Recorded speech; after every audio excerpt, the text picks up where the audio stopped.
Chapter 6, Passacaglia in the Library. Present day. There was no gravity. Lumina floated away from the green turf beneath her while her legs scrambled in vain to touch the ground.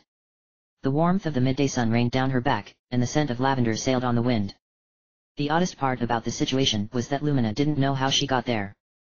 She didn't gradually wake up in that mess, nor did she make any kind of transition. She was just there, in the middle of the action, like in a dream. "Oh my, do you need help?" asked a voice above her. So timid and sweet, she put Lumina's fears at ease. "You should really stop fighting it and think about the ground." She tried to turn her head to look up at the airborne creature, but she couldn't crank her head around enough to get a good look at it. Feathered wings turned the air above Lumina and fanned little gusts of wind in her direction. The more and more she thought about the creature and its voice, the more and more she drifted toward it. As she drew closer, vibrations trickled through her and shook her very core. Lumina's mind wandered into thoughts of spinning, and she started to rotate. "Wow, what's happening?" Lumina flailed her hooves. But they had no effect.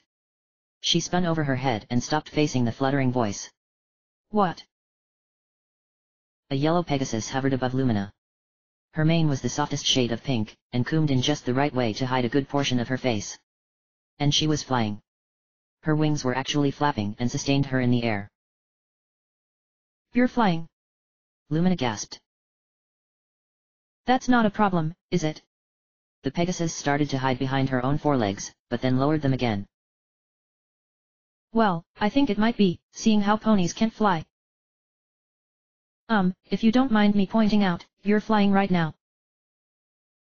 Lumina glanced over at the grass beneath her. "I'm trying not to think about that." Lumina flicked her tail back and forth. "Maybe you're not ready to fly yet," said the Pegasus. "Maybe you should keep your hooves on the ground, at least until you get used to it. It's okay though, I bet you'll pick it up a lot faster than I did. Try thinking about floating down until you touch the ground." Lumina gulped, then breathed in, and out, and concentrated on reversing the sensations flowing through her. She focused her thoughts on the firm earth below and didn't let her mind wander. Sure enough, Lumina started drifting toward the ground. Soon she was lying on her back with little blades of grass flicking in her ears. The Pegasus landed less than a meter away from her, and loomed her bright pink and yellow head over Lumina. "There, is that better?" she asked Lumina. "I think so," Lumina said. "At least I'm not weightless anymore." "But you are weightless, you're just not floating right now because you told yourself not to." Lumina ignored that last statement. Moving proved a lot more difficult than she thought. Whatever that place was, the traditional concepts of locomotion didn't apply there. No matter how much Lumina commanded her body to move, it stayed put. "I'm afraid that doesn't work here," said the Pegasus. "You have to visualize what you want to do instead of, actually trying to do it. You can do it, though, give it a try." Lumina breathed in, and created a mental image of herself standing on all fours. That time she floated off her back and spun in the air until she completed a 180-degree arc, before landing on her own hooves, just as she imagined. "Wow!" Lumina stared at her hoof, and watched as it rose off the ground after merely picturing it moving. "I'm going to need to relearn the basics. Walking and flying aren't that hard, it just takes a little getting used to." The yellow Pegasus grinned with her eyes closed. "You're picking things up really quick. I'm sure you'll be walking and flying around in no time." The mind commanded the body obeyed, and that was how body and mind moved through the world. But not there. In order to move, the mind must command itself, but the problem was that the mind wasn't used to obeying. Stray thoughts, lack of clear visualization, and self-doubt all hindered Lumina in her early attempts at the simple act of walking. The Pegasus commented on Lumina's struggle to put one hoof in front of the other, often with reassurances such as "You rock," and "Way to go, just a little more," or even "Woohoo." After she mastered walking, Lumina took the opportunity to study her surroundings. From what she could tell, she was in a field that stretched out endlessly in every direction. She raised a hoof to shield her eyes from the midday sun and scanned the heavens. The sky overhead was full of churning clouds that flowed and swirled together, and feigned the shapes of temples of grand buildings before dispersing and reforming again. Lumina stared directly into the sun, but instead of burning her eyes, it filled her with an intangible warmth. "The sky here is so, I don't know, there's something majestic about it." She lowered her hoof away from her eyes. I know, and it's amazing to fly in, said the Pegasus. Which is odd coming from me. I'm not exactly a very strong flyer. A symbol on the Pegasus's flank caught Lumina's attention. She recognized it from her storybook. 3 fluttering butterflies, Fluttershy's own emblem and cutie mark. Lumina galloped alongside the Pegasus to get a clear view of her flank, and froze in shock. Is there something wrong? Asked the Pegasus. You were doing really, really well. I think you've just about mastered walking, and you could probably try flying, that is, if you like. Why is that on your flank? Lumina pointed a hoof at the 3 butterflies. That. The Pegasus followed Lumina's gaze to her rear. Oh that's my cutie mark. I forgot you've never seen one before. You see, when a pony figures out her special talent. I know how the fairy tale goes. Lumina stomped her hooves and marched forward. Her aggressive posture and raised voice frightened the Pegasus into hiding behind her own mane and 4 hooves. What I want to know is, why is that particular symbol on your flank? Where am I, and what is going on here? Because it's my special talent. The Pegasus quivered with fright and lowered her voice with each word. I'm, well, really good with animals. Just who are you, exactly? Overcome with fright, the Pegasus couldn't meet Lumina's eyes for more than a fleeting pass, and didn't even raise her wings in a defensive stance. Instead, she backed up and quivered. If she could retreat into the earth, she would have. My name is Fluttershy. The Pegasus spoke just above a whisper. But that's impossible, you're dead. Lumina took a step back and shifted all her weight onto her hind legs. Her front hoof lifted from the ground, primed to swing to her left and propel her out of there. Fluttershy opened her mouth to speak, but couldn't. The vibrations flowing over Lumina took a sharp turn in frequency, and a vortex of purple light flashed into being beside her. It burst open with a snap about 5 meters away. The entire phenomenon occurred within a second. She darted back a step, but something inside her told her not to run, and she relaxed. In place of the vortex stood a purple unicorn. She held herself with confidence well earned, and her flank was marked with a magenta star. Right away Lumina recognized the pony. Twilight Sparkle. Lumina's jaw dropped, and after the initial shock wore off her eyes found the ground, and her body language closed up. What's wrong? Twilight trotted forward and put a hoof on Lumina's shoulder. I thought you would be much happier to see us. I am, don't get me wrong, but this is also expected. Lumina's eyes never left the turf. You're here, Fluttershy is here. I don't know. It's too perfect. It's exactly what I would dream about if I could choose. I'm really sorry, but I understand, Twilight said. Are we still, friends? Lumina forced herself to pick her head up and make eye contact with Twilight. Of course. That will never change. Twilight and Lumina pulled each other in for a hug, and the two held each other close before backing away. Lumina's eyes lit up. Fluttershy cantered up alongside them and pawed at the ground. Well, unless you need me for anything else, I think I'll just be going, she said. Thank you, Fluttershy, Twilight said. I'm glad some pony was here in time to meet my friend. I'll stop by for some tea a little later. Thank you for helping me out. Lumina put a hoof on Fluttershy's shoulder, but the mare tensed up, and Lumina quickly put her hoof down. Sorry. I'm glad I could help, said Fluttershy. If you'll excuse me though, Twilight has a lot to talk to you about. Also, I need to check up on another pony. And with that, Fluttershy vanished with a snap and a flash. That's so strange, Lumina said to Twilight. How do you ponies keep doing that? I thought that only unicorns could do magic, at least that's what I was always heard. Come, along Lumina. Twilight Sparkle motioned at a dirt path leading through the grass field. I've got a lot I need to tell you. Through the grass, and over the trail, Twilight guided Lumina. Little bugs chirped in the grass, and the smell of flowers wafted up from the ground. A strong breeze flowed through the grass and whistled in Lumina's ear. For a brief second as it passed, she felt a tinge of weightlessness. She planted both her hooves on the ground and cast her gaze upward at the endless sky. I know this is probably just a dream or hallucination, but I want to hear your explanation for where we are exactly, and for why you and I are talking, even though you have been dead for the last 11,000 years or so, said Lumina. Actually, just skip to how I can save Animus. I'll start with where we are first, and then work my way up to how you're going to save your friend. Twilight dragged her eyes away from the trail every now and again to glance at Lumina, but she never slowed or paused. Right now, we're in the magical plane. You can think of the physical world like the stage at a theater. The magical plane is the backstage, at least as far as you're concerned. Whenever a Pegasus walks on a cloud, or a unicorn levitates an object, or an earth pony grows a plant from seed, they make it happen here first. The same is true for much more mundane things too, like writing a book or building something new. Most of the time ponies aren't even aware that they're using the magical plane. Just ahead of them, purple light rolled up the path, and replaced the dirt trail with fresh bricks. It stopped right at Twilight's hooves. She stepped onto the bricks and continued without taking notice. Did you just do that? Lumina recoiled from the brick trail. Yes, and it wasn't even that difficult, said Twilight. Anything you imagine becomes reality, which makes magic a whole lot easier.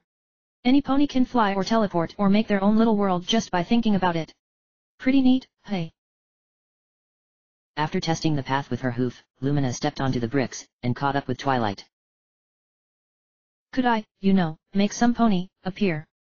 Lumina asked. Yes, but you won't be able to interact with her. Twilight Sparkle turned around. At least not with your current knowledge of magic. Go ahead, I bet you know what to do. Her mother's smile, the flicker in her eyes, and her wonderfully pink coat. Lumina closed her eyes and poured every detail she could remember about her mother into her mind's eye, and when the image was complete, that familiar tingling sensation filled her horn. When Lumina opened her eyes again, there stood her mother. Age and stress took its toll on her, but her smile and that little light in her eyes was unchanged. She was standing on her hind legs, with her front hooves propped up on an invisible table, and her eyes darting across pages on an unseen book. Lumina's mother scooted down the table, picked an invisible object up with her mouth, and set it down beside her book. Lumina watched, half in delight and half in sorrow. How come I can't see any of her environment? She asked. Your perception alters reality. The things you want to see and what you're familiar with changes the spell, said Twilight. We're actually in the middle of a magical downtown Ponyville right now. You can't see it because you're not open to seeing it yet. The same goes for my wings, I was actually a princess for a while. Is there any chance that she can see me? The projection of Lumina's mother paused in her work, and glanced over her shoulder. She looked to her left and aimed her gaze right at her, but only for a brief second, and then she was back to work. Never mind, I don't need to know, said Lumina. Dark swirls danced around the image of Lumina's mother, and then the projection flickered out. It hurt to watch, but seeing her for that fleeting minute was worth the pain. Lumina tore herself away from thoughts of her parents and forced herself to look away. I'm sorry, but did you just say you had wings? Lumina raised an eyebrow and made a question gesture with her hoof. That can't be right, there was never any mention in any of the stories that you were a princess. My point exactly. The purple unicorn sighed, and rolled her eyes. If you've convinced yourself some pony is a unicorn, then you will never see an alicorn when you look at them. It doesn't matter too much, though, because what you think of me doesn't change who I am. Lumina shook her head and flicked her hoof in the air as if she was shooing away a pesky bug. We're getting off topic, she said. You said that if I came here, that you would tell me how to save my friend. If I don't do something quick, he's going to die. So, what do I have to do? I was never trying to keep the solution from you. Twilight Sparkle aimed her sympathetic eyes right at Lumina. You wouldn't be open to even hearing what we had to say unless you came here first. That, and my teacher wants to tell you that in person. So when do I get to talk to this pony? Lumina said. Can we teleport over to her? The sooner I talk to her, the sooner I can get back to my ship and save his life. Twilight looked straight up at the sun, without covering her eyes or squinting. She's up there. Twilight pointed up. When you're ready to speak with her, start floating up to the sun. I'll be right behind you the entire time. More floating, Lumina hated the thought, but Animus's life was on the line. With a deep breath in, and a deep breath out, she closed her eyes, and conjured up the sensation of ascending up and up. When she opened her eyes again, she was floating away from the ground with her legs dangling in the air. Twilight Sparkle hovered in the air beside her. It's great that you're giving flying another try, she said. I'm surprised to see you trying again so quickly. Flying is something I don't think I can get used to, unless I'm in a ship, of course, Lumina said. If the only way to save Animus is by floating, then sign me up. I've lost a lot of ponies I cared about, and I'm not losing another. As the two mares drew closer and closer to the sun, a new high frequency of magic washed over Lumina. The sensations intensified and pulsed through her very core. The light from the sun enveloped everything in a white glare. Twilight vanished in the flare, but Lumina was still aware of her presence on an intangible level. What happened next Lumina didn't see, smell, hear, taste, nor feel. She just experienced events using the very essence of her being. The sun opened before her like a blooming flower, and as she kept pushing herself forward, the sun's petals arced over her being and joined back together. There was geometry and an endless space ahead of her, all of which fractaled and spun and blossomed again. There was an intelligence, too, which reached out to Lumina with welcoming intent. She accepted its invitation, and allowed the boundaries of herself to blur together with the shapes and the magic around her. At that moment she became aware that her body back in the Luna dream had toppled over. Her eyes rolled back and were fluttering open and shut. She was panting and quivering. She watched herself for a moment, and then fell into the heart of the sun. The scent of old books emerged out of the flowering space and teased at her nose. Asterisk. Asterisk.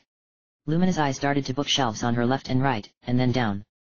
She floated centimeters above a white stone floor, and with a little bit of effort, she lowered herself onto all fours. She arrived at this place the same way she entered the magical plane, floating and in the middle of the action. Faint music played somewhere nearby. Violins, maybe, but it was too faint to tell. Hello? Twilight. Lumina called out. Bookshelves, and the white stone walls behind them, reached up until they faded into blue sky. She was in the library, just as she envisioned as a filly, and standing there at that moment, it felt right. Actually, it was better than right, the experience was nothing short of euphoric. She was meant to stand there now, amongst the books and sky and the music. Then she remembered her book, and her vision of the place as a filly, and then her stomach turned over and her heart knotted up. She studied the place in fine detail, and compared it to her memories, but in the end, Lumina failed to reach any conclusion on if the library was real or not. Embedded in the high walls were stained glass works, identical to those in her storybook. They caught the sun and breathed color into the events depicted in the images, such as the banishment of Nightmare Moon and the First Discord Crisis. As far as Lumina knew, these events were arranged in chronological order, and as she cantered off down the hall, she hit the fall of magic, and in the next window over, Equestria sank into the ocean. After that centuries of war and chaos followed, and then came the advent of high technology and the three tribes reached for the stars. Further down the Great War and the colonial rebellions were depicted in orange and crimson. The last 10,000 years had been bloody. No matter where Lumina wandered, the music followed her, and always just far enough away to keep the details of its melody hidden. She's gotta be around here somewhere. Lumina heard Twilight's voice echo off the chamber walls, followed by the clippity-clop of hooves on stone. I'm really sorry about this. I didn't think I'd lose her coming up. For Pony's sake, where did she go? It's quite alright, Twilight Sparkle, she'll turn up soon enough, said a second voice Lumina recognized. Where exactly she remembered it from, she couldn't tell. It was mellow and soft, but authority hid just behind the words. A distant part of her recognized it. I believe she's listening to us as we speak. Hey, I'm over here. Lumina shouted. She tried to leap above the bookshelves to get a glimpse of the other pony, but didn't catch any more than the sight of more bookshelves. The hoof steps stopped, and when she checked around the next corner, the most radiant pony she had ever seen stood tall before her. She was both a Pegasus and a unicorn. Only 3 ponies in Lumina's storybook had both a unicorn's horn and the wings of a Pegasus. Even when her perfect white coat and her aurora mane wasn't taken into account, the way she held herself, with overwhelming authority softened by benevolence and wisdom, quickly eliminated the other 2 princesses. Princess Celestia, the ruler of Equestria, and harbinger of the sun. Every fairy tale and bedtime story Lumina ever heard referenced her in one way or another. She stepped back and gasped in awe. She was also a great deal taller and longer than any pony Lumina had ever met. Enjoying my library? Celestia asked. You're Princess Celestia. Lumina looked her up and down. You're a lot bigger than I imagined. Twilight Sparkle popped out from around a bookshelf behind Celestia. She bit her lower lip and shook her head at the words. I haven't heard that one in a long time. Princess Celestia laughed a little, and Twilight sighed in relief. It's so lovely to finally meet you in person. My faithful student, Twilight, was not sure if you were ready to come here, but I had confidence in your ability to reach this place. My abilities? Lumina asked. Are you sure that you aren't confusing me with some pony else? I'm the most unmagical unicorn you could find, and I'm still on the fence if magic is even real or not. You shouldn't dismiss your talents so easily. Celestia motioned for Lumina to follow her. Lumina and Twilight obliged. You see, I've been watching you very closely. Ever since you were very small. I know about how you started mastering levitation when you were just a foal, and I know about how your talents led to therapy that sealed off your magical side. I don't blame any psychiatrist for anything in my life, said Lumina. I used to, at one point, but not anymore. And neither do I. Celestia ruffled her feathered wings and led the other two ponies through an intersection. Therapy helps millions of ponies deal with the struggles of this era, but that wasn't what you needed to take advantage of the moment. Simply put, it wasn't an experience that you wanted. I'm sorry, but how do you know? Lumina put her hoof down, forcing the other two ponies to stop. I get Twilight, she's had a backdoor into my head since forever, but I don't understand how you know. Has Twilight been writing letters about me? I'm surprised you didn't explain me away as a part of your subconscious, and naturally privy to such information, said the princess. Lumina opened her mouth and started gesturing with her hoof, but then stopped mid-motion, and furrowed her eyebrows at the floor. Meanwhile Celestia slighted a smile. I guess I wanted to hear my subconscious justify itself, Lumina said. During my time as ruler, my most important station was watching over my little ponies. Although I couldn't intervene in the lives of each of my subjects, I would have spent the entirety of my days helping each of them if I could. After my reign came to an end, I was put in charge of keeping this library, and from here I continued my role as guardian. I watched the lives of every mare, stallion, and foal unfold before me. Each one is worth protecting. But I've also been watching for ponies such as yourself, those with the capacity to fill some very important roles. A bird called from far across the library, and Lumina glanced in its direction to try and snag a glimpse of it, but saw nothing. She spotted a leather-bound edition of Abel's Island resting on its pages atop a bookshelf. Have you really? Lumina pawed at the ground with a hoof, then raised her head and narrowed her eyes at Celestia. I mean, you say that you've been watching us and acting like some sort of protector, but do you even know what's going on in the galaxy today? Arian is occupied by the Pegasus Empire, our homeworld burns, the Griffin race is shattered, and the three pony tribes are fighting a war that claims thousands of lives every day. You say that you're a magical guardian, but I say that you're not doing your job at all. Lumina. Twilight gasped and galloped over to her. What are you thinking? You can't talk to the princess like that. I'm thinking about how I watched my world die, and pony kind may be coming to an end, but I will die on a discord-forsaken ball of ice long before then. Lumina stomped a hoof. Twilight Sparkle, she has every right to be upset. Princess Celestia raised her voice, but only ever so slightly. The truth is that Lumina is correct, in many ways I am powerless to prevent the suffering that has fallen on pony kind. As Twilight Sparkle said earlier, the magical realm is only a backstage. The healing of the galaxy, if it is to be done at all, must be done in the physical realm.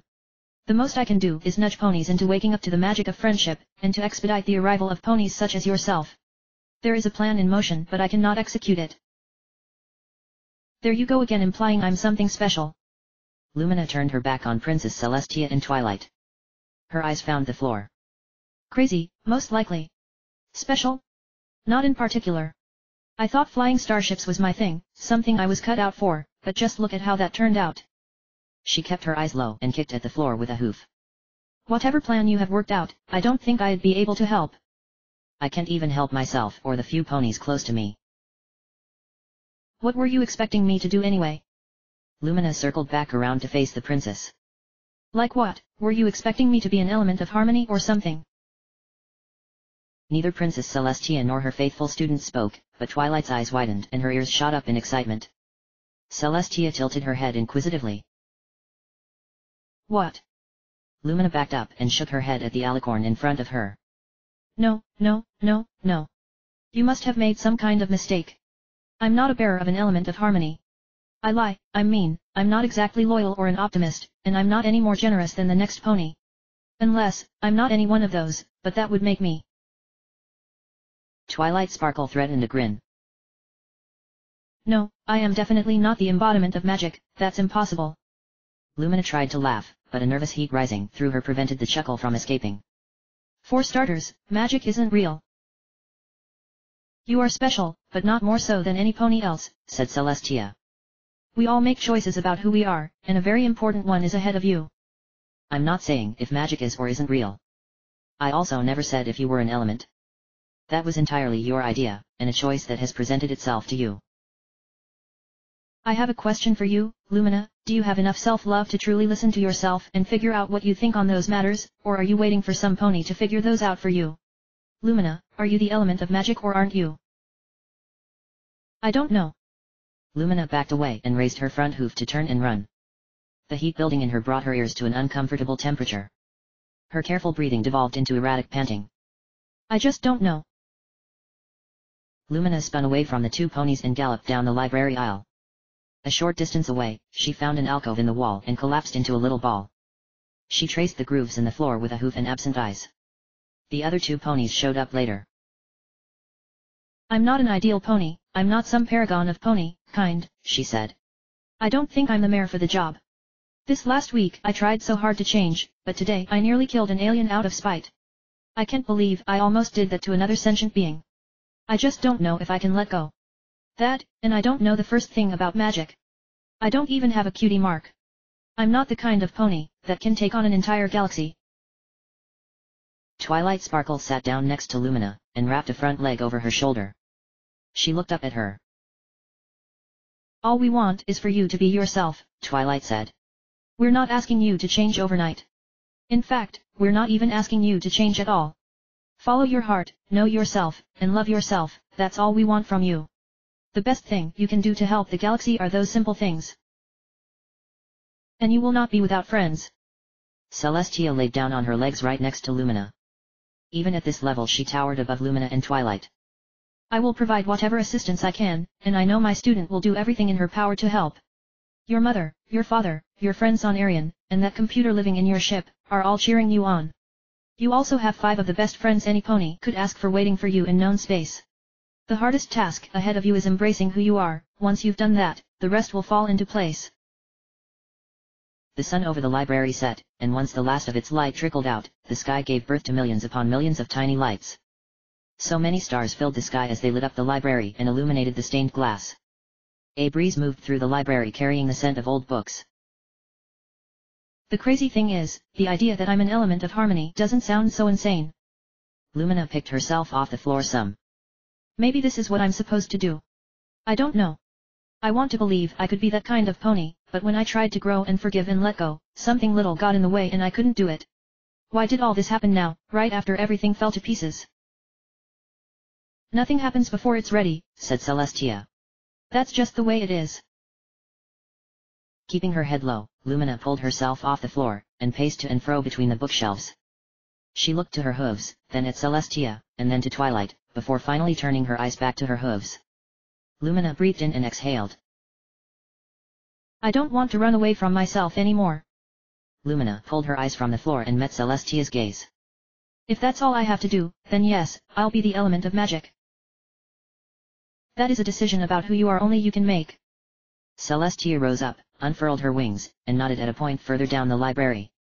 I am glad that you are finally starting to listen to yourself. Now, there is the matter of your friend, Animus, and your way home. That is why you came here, is it not? A sharp pain shot through Lumina's heart, and forced the air out of her lungs. She gasped for breath and clutched her chest, the pain spread outward throughout her whole body and she clamped her eyes shut. The pain faded, and Lumina relaxed and opened her eyes. Are you alright, Lumina? Princess Celestia asked. Yeah, I'm okay. She set her hooves down, straightened up, and held her head up. I think I'm going to be okay. Lumina and Twilight followed Celestia through the library to a circular clearing. A looking glass, filled to the edge with water, rested midair in the center of the clearing. Celestia turned her gaze to a scroll tucked away on a bookshelf as a yellow light enveloped both her horn and the scroll, and it rose from its place and floated toward Celestia in one elegant motion. She stood before the looking glass with the scroll unwound as it hovered in front of her. This library has many names and as many keepers, she said. A copy of every book ever written, and every book never written, is contained here along with a record of every moment experienced in history. Both of what has occurred and what has yet to come. The symbols on the scroll didn't match anything Lumina had ever seen. They looked, well, alien. They glowed a bright yellow, and with a nod from Celestia, they swayed off the parchment and drifted into the water. Millions of years ago, the world you crashed on was home to two great tribes. As Celestia spoke, the water rippled, and the image in the looking glass morphed into scenes of mighty cities adrift upon an endless ocean. Lumina sniffed and took in the scent of sea air. They were called the Nasharis and the Nashtu, and they were the creators and the created. For a long time there was peace between the two. Red light flashed across the looking glass, and the sprawling ocean cities were replaced with broken ruins consumed in fire. Aircraft filled the sky and rained metal down on figures scrambling for cover. Fumes from the fires mixed with the salt in the air. The harmony did not last, and war engulfed both tribes. They battled for resources, over ideologies, and for no other reason than they were different. There was no room for friendship in any of their hearts. The entire looking glass flared yellow, and the boom and rumbling of an explosion followed. When the glare cleared, mushroom clouds dotted the ocean. In time, they resorted to the most desperate of measures to destroy one another, and their planet was lost. It froze to death under a cloud of ash. However, there were those who saw the end coming, and made preparations to begin life again after the fallout. Now the looking glass showed the lattice-work ceiling in the alien ruin. Pale light filtered down from the gaps in the metal canopy, and lit the way for hundreds of machines that slithered, crawled, and strode along the floor. They built it knowing that their oceans would freeze under the cloud, said Celestia. They hoped that someday after the skies cleared and the radiation dissipated, someone could use it to breathe life back into their planet. It was designed to warm the oceans and send trillions of tiny plants and animals into the air, and they even left a sentinel behind to wait for the perfect day to use their machine. That's the centipede, isn't it? Lumina asked. So if that's the all-wise and benevolent guard of a big terraforming engine, why did it try to kill me? For the past 4 million years, she's been feasting on the memories of those that died in the war, and she's been reliving those events all this time. She doesn't trust organics anymore and doesn't want to see them growing on the surface again. But you can restore her with a memory spell. Twilight stepped around to the other side of the looking glass and propped herself on her hind legs. Once you do that, she'll be her old self again in no time. I had to do this to my friends once, I can show you how it's done. Okay, but how does any of this help me save my friend? Lumina asked. The machines that built this device also included a brief record of their civilization, said Twilight. Which so happens to include a vault filled with spare robots. Each is as blank as a fresh sheet of paper. With the Sentinel's help, you can download Animus into one of those. Lumina tried to imagine him as a giant centipede, and shivered at the thought, however it still sounded a lot better than him dying. You have to understand, bringing life back to this world is the single most important thing you will ever do. Celestia flapped her wings. The tasks ahead of you as an element of harmony are important, but they will never rival the importance of seeding this world with life. One day, civilizations will crawl out of the oceans of this world and build cities that will span the stars. Long before my reign, unicorns like yourself raised and lowered the sun. The sun must shine on this world again, and it is well within your power to bring its warmth. I'm not sure if I can do that. Lumina gazed down into the looking glass. I'm terrified of running into that thing again. Not just because it's the most terrifying thing I've ever seen, but also because of what I might do. Earlier today, I tried to kill it, but not because my life was in danger, I was just angry and wanted it dead. What if I do something like that again? You will just have to trust yourself to make the right decision. Celestia extended her wings and gave Lumina a warm grin. I have every confidence that you will when the time comes. The image in the looking glass faded back to light reflecting off water, and the words from the scroll ascended up from the water and reattached themselves to the scroll. Celestia rolled the scroll back up and deposited it back in a bookshelf. Unfortunately, time does not permit us to continue our conversation. Celestia flapped her wings in quick succession. I must attend to matters elsewhere, and you have a friend that needs your help. It was lovely meeting you, and feel free to stop by anytime. Wait, what? Lumina took a few quick steps forward. I'm not going anywhere, not until you tell me how to get my spaceship back in the sky, and what about the other elements, how do I find them? Don't I need a cutie mark before I try anything magical? Isn't that the way the legend goes? I'm sorry, but no pony gets all the answers all at once, said Celestia. For the rest of those, you'll just have to wait and find out for yourself. I must warn you though, there are those out there who do not wish to see the elements return, and they will do everything in their power to prevent it. That ship that attacked Luna Dream, it's coming back for me, isn't it? I won't shield you from the truth. They are an ancient foe and you will see a lot more of them in the years to come. I'm not going to try and hide it, Lumina said. If they come back, I don't know what I will do. Animus and I were completely defenseless against them when showed up last time. I don't think we can survive another attack. Celestia ruffled her wings and raised her head. The assistance we are able to provide is quite limited, she said. I can only do for you what I can do for any pony who consents to my aid and who can open themselves enough to receive it. However, I will intervene on your behalf once, and only once. After that, you will be expected to climb your hurdles without my intervention. Now, you must go. Oh, and you'll need this. Twilight Sparkle levitated a scroll off a bookshelf and thrust it into Lumina's hooves. I'll be there for you anytime you need me. Just go easy on yourself from now on, okay? She gave Lumina a little hug then took her place by Celestia's side. Lumina kept her eyes on Twilight, but then she started shifting upwards. When Lumina looked down, her hind legs were sinking into the floor. The vibrations that pulsed against her climbed down in frequency, and when her torso reached the stone, the weight of it crushed and remolded Lumina's form. She clung to the scroll in her hooves, breathed deep, and let the floor pull the rest of her down. Her horn was the last part of her to remain in Celestia's library, and when it descended into the stone she plummeted down, through the darkness of her eyes and into some confining space. Thank you Twilight, she remembered thinking. Thank you for everything. Asterisk. Asterisk. Something cold pressed against Lumina, and when she opened her eyes to meet it, her vision blurred metal grating and electronics together. Lumina picked herself up off the grated floor. It left an impression on her chest and face. The space in her heart ached a little, but the pain subsided. Her body felt as heavy and unwieldy as a starship. Cold sweat covered every centimeter of her. The music that played during Lumina's time in Celestia's library was gone. She was back on the Luna Dream, in the AI core room, just as she left herself. The vibrations of magic never completely vanished, they persisted and trickled in through her horn and filled the rest of her body. Lumina glanced at her flank, still no cutie mark or anything else to prove her journey, for that matter. Damn. Lights below her flashed, it was a warning light on Animus's computer core. Lumina galloped out of the AI core and toward the nearest equipment locker. She had work to do. 44th of growing season, 10,053 AC.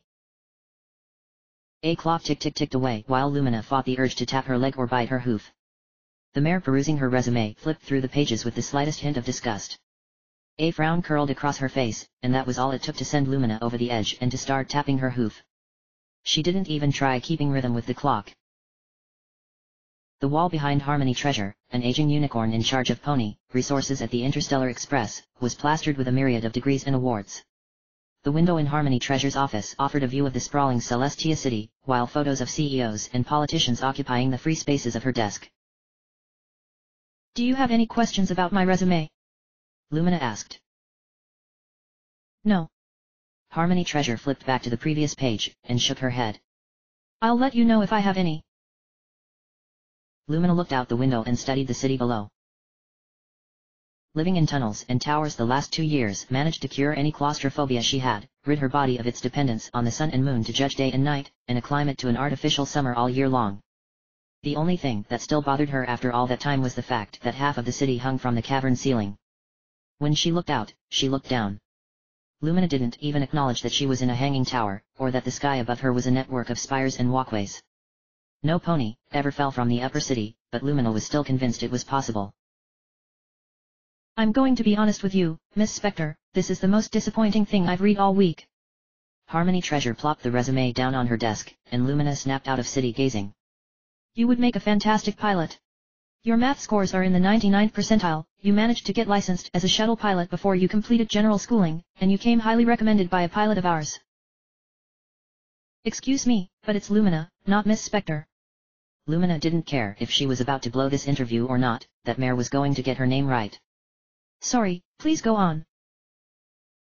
Harmony Treasure slacked her jaw a little, then raised her eyebrows and leaned back in her chair. That fact of the matter is, Lumina, we still can't take you, she said. For two reasons: first, we do not employ pilots with a history of mental illness, and second, one of our sibling corporations would lose one of its head engineers if we did. I'm sure you're already aware that your father threatened to quit if we took you on.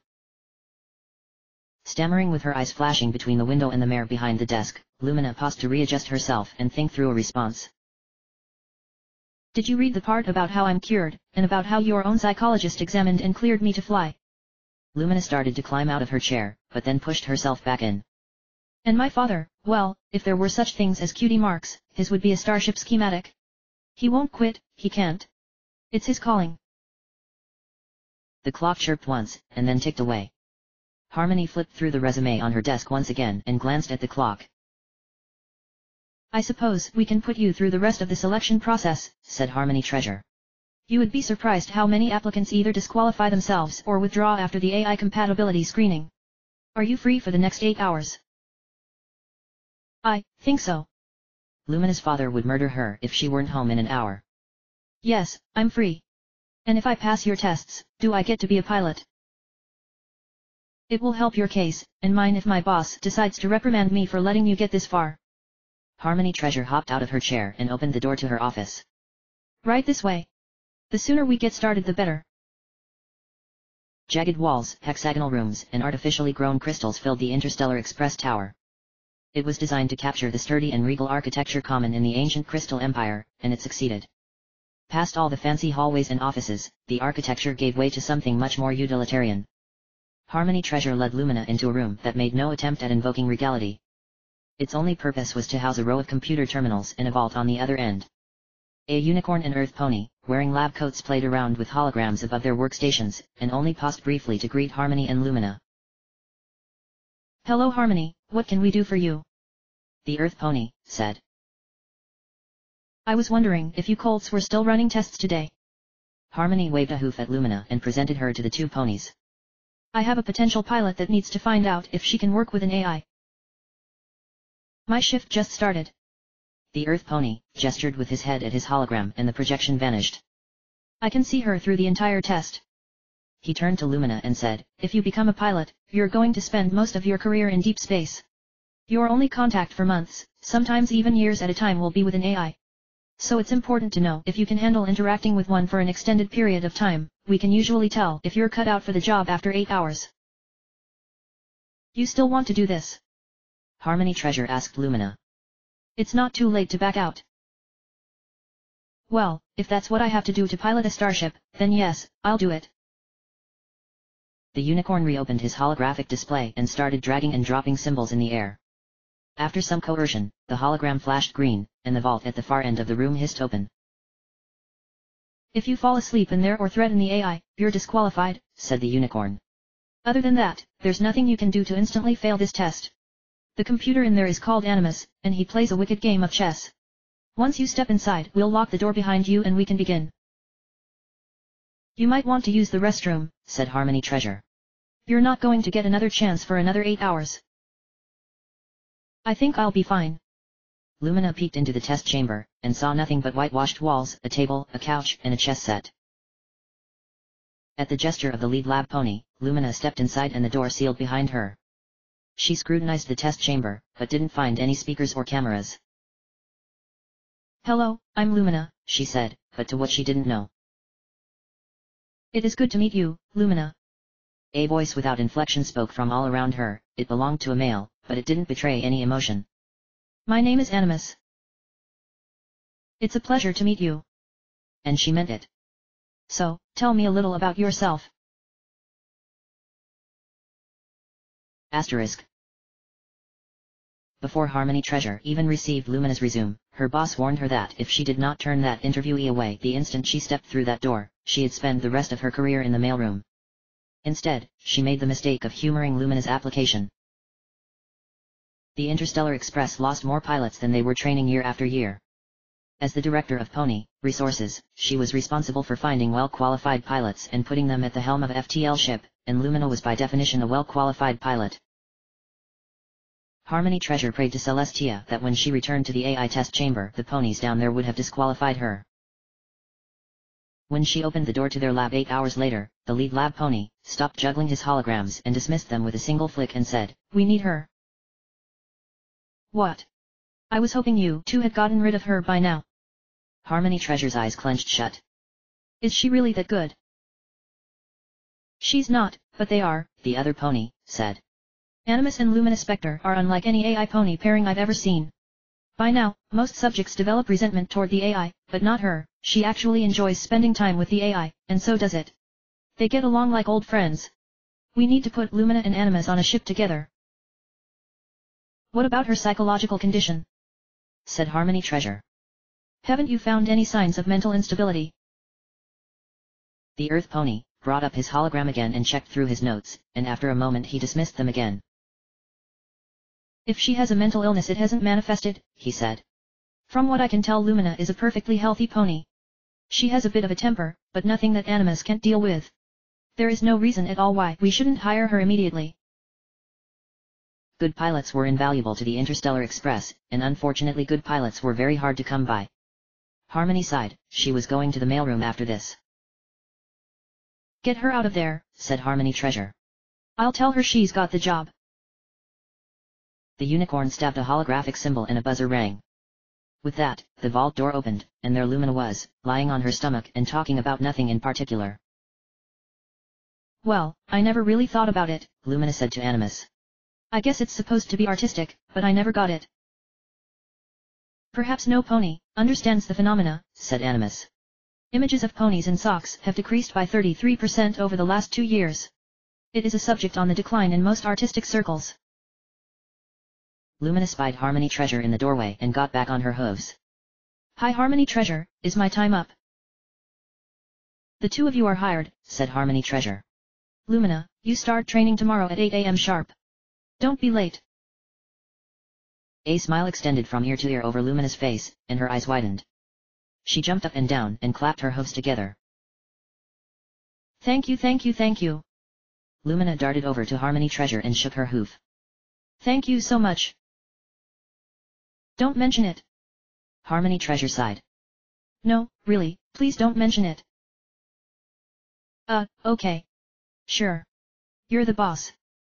Lumina cantered back into the test chamber and stared up at the ceiling.